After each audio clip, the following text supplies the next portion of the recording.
Thank you, thank you. Thank you for everyone for coming from such long distance. And we apologize for ones that we could not manage to give accommodation. We had exceptional level of interest for the summit, which is really great to see for us. My first slide is thank you slide. That's not the last slide. We just wanted to thank all of you for kindly coming and joining the summit. So the purpose of the summit is today, sitting in this forum, we would like to say that we are open for business and we're really committed to win business from all of you. And to do that, we have already thrown Lutfi Siddiqui at you, not literally but verbally. We'll also throw a Nobel Prize winner at you. We'll do anything to make sure that we win business from you. But first, I would like to take you to future.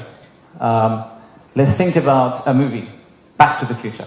Let's go into that set and imagine that we are in 2035.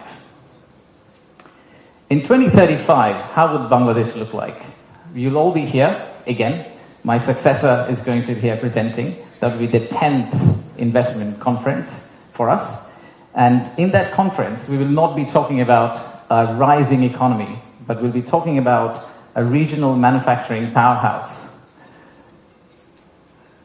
A country that's connecting east to the west, a bridge that connects Himalayas to Bay of Bengal, a manufacturing hub that is infested by global investors and local investors who are now exporting to the rest of the world. That vision, that imagination is what's driving us today. But it all started actually about 8 months ago. So from the future, let's go back in time to August 5th, 2024. It's a personal story for almost all of us. Unfortunately, I was in Singapore in an investment banking trading room, but my family was here. My wife was on summer holidays. My brother, who came from Cambridge for summer holidays as well, they were all out on the street as part of the protest. So at around noon Singapore time, I asked them, what's going on? What's happening in Dhaka? So what they did was they were part of a crowd. They looked forward, they took a selfie, a photo what's ahead of them, and they turned back and took another photo of what's behind them. So this first photo was what was ahead of them, and this one was what was behind them. So we need to digest exactly what happened at that time.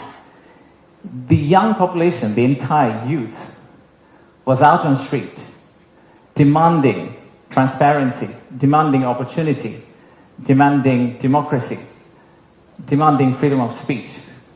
And that's what has brought us here today.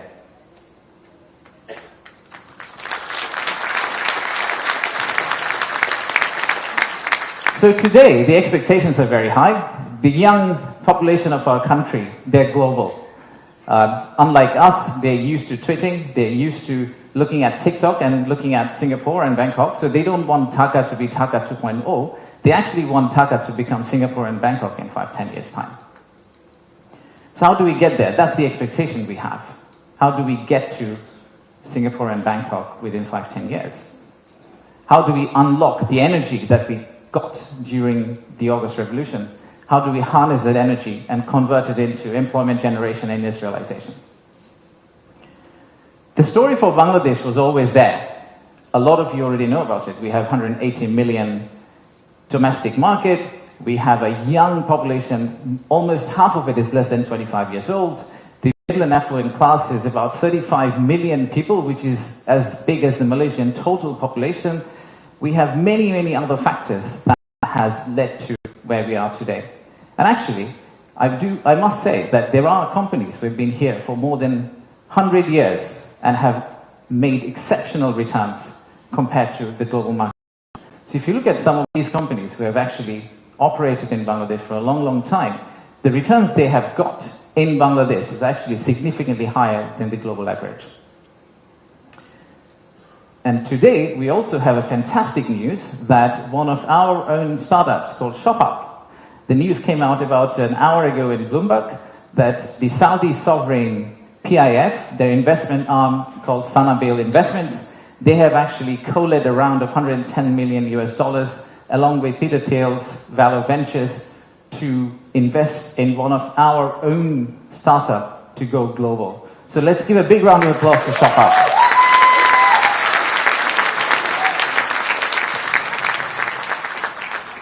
So that's today. So what's tomorrow? How do we go from here to the vision we have for 2035? So this $180 million story, or 180 million people story, is not enough. I think we need to redefine market. We believe the market is actually much larger. When we talk about market, we should be talking about a much larger regional market which you could potentially serve out of Bangladesh. You set up your factory here, you export out to all these markets. At the same time, I would expect these markets to set up their factories and push it back to Bangladesh. Use the ports of Bangladesh and potentially export out to the rest of the world. So the narrative that we've had of why invest in Bangladesh is not really a domestic market 180 million story. It is a regional story and it's a global story. To further strengthen ourselves, we have decided to enhance our port capacity. In Chittagong area, what you see now, we are actually tripling that within the next few years, which is essentially allow this region to consider Bangladesh as one of the biggest logistical hubs. However, that's not all. We need to do a lot more. So at the beginning of interim government's period, we actually decided to talk to more than 200 CEOs and entrepreneurs who actually are doing business in Bangladesh today.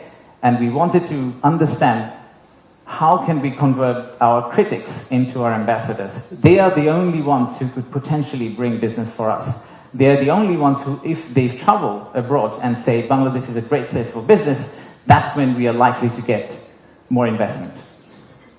So we divided all their complaints into two groups, or the solutions that came out of their complaints. The list of challenges are very long. It's from the earth to the moon and back. But we whittled it down to a few action items, some of which are short-term wins, so some of that you see here, some of which are actually long-term policy reforms that we would like to also undertake and set the direction of travel for the country in the right course so that the incoming government, the next government, the political parties who come and start driving this economy, they can follow the same script for us. I'll give you a few examples. Let's start with, we talked about a true one-stop service. There are two elements of one-stop service. The first one is the human element, and then there is a digital element. In the human element piece, what we have decided to do is we are going to co-locate the primary agencies, the high touchpoint agencies for our investors in one location. So that instead of the investors walking around different ministries, and we have a lot of them in Bangladesh, they all come to one office and they end up meeting everyone. We've also decided, like banks, and I am from banking, I guess that helped, that we are going to set up a relationship management team under BIDA. What it would essentially do is, just like a corporate banking, relationship banking manager, he would hold hand of the investor and walk them around the landing process. Let's take another example.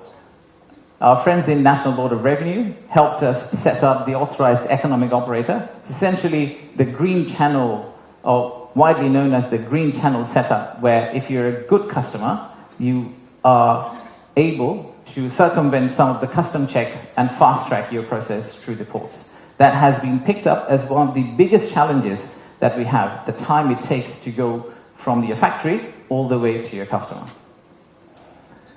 And finally, let me show you one more example of policy change. So as you all know, there are many government agencies. We also know there's private sector. The dialogue between private sector and government agencies has not necessarily always been the most collegial. So how do we break that apart? The first thing we need to do is to club the government agency into one. We need to show one face. We need to be one outfit for our customers, our investors, and then create a bridge between our private sector and the government of Bangladesh. So what we are planning to do is to set up a private sector advisory council that will actually counsel the head of state directly on a regular basis, essentially voicing the changes that they would want to drive the economy forward. So these are some of the examples of what we are planning to do. And if we are able to do that, we do believe that we will get to the end, the vision we have for 2035.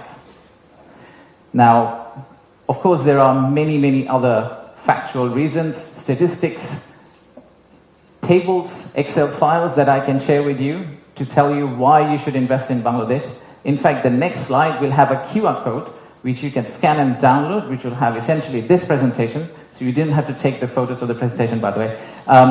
You will have this presentation, and you will also have an appendix of facts and figures and why we think competitively we're actually in a very better place than our competitors. So please watch out for the QR code. But before I go there, I would really like to finish off with this. There are economic reasons to invest in Bangladesh, but I really don't want you to invest in Bangladesh for the economic reasons. If you really think about investing in Bangladesh, think about investing in Bangladesh because of the transformational journey you're going to be part of.